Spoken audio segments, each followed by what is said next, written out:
नमस्कार भाई मैंने आज एक नूतन ब्लॉग रे आपण समस्त को स्वागत।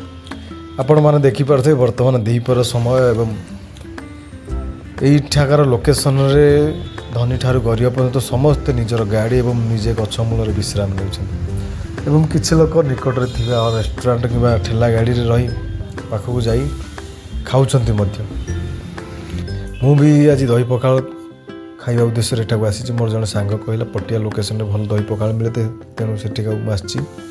दही पखाल खाଇବା उद्देश्य चलतु गोटे भल रेस्टोरेंट को जावा जो भल दही पखाल मिलूँ चलतु। वर्तमान स्थिति अनुसार जेहेतु भुवनेश्वर कि इंडिया रे not only in Bhubaneswar all over India रे प्रत्येक द्रव्यर मूल्य बढ़ी जाए डीजेल पेट्रोल ठू आरंभ कर गैस पर्यंत गैस सिलिंडर पर्यंत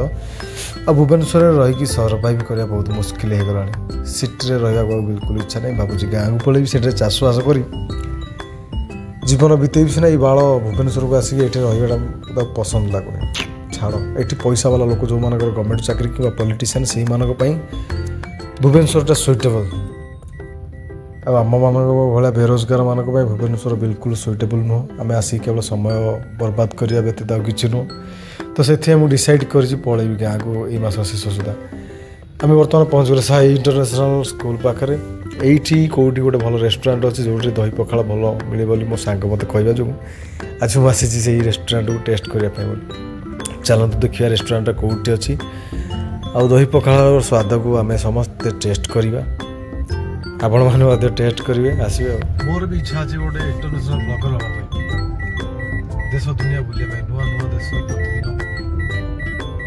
नुआ नुआ लोक नुआ नुआ खाइबा ये सब जिन टेस्ट करने कि कौन कर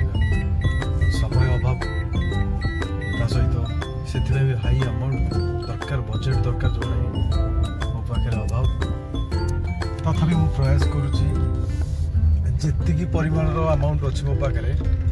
से किसी नुआ नुआ जिनस नुआ नुआ जगह देखापी आम समस्त चलतु बर्तमान पहुँची VL प्रसाद रे भाई एत खोजला दही पखाल कौटी मिलूनी कौन करी मुझे जापार गछ साइड रेस्ट ने भी जाऊँ जहाँ फल मिले से खाई रेस्ट नहीं जी कारण दही पखाल बहुत खोजली कि कौटी भी मिलानी ये कौन तरभुज मिलूँ चलते तरभुज टेस्ट करा ना तरभुजर स्वाद टेस्ट करा चलते गाड़ीटा रखी टेस्ट करा।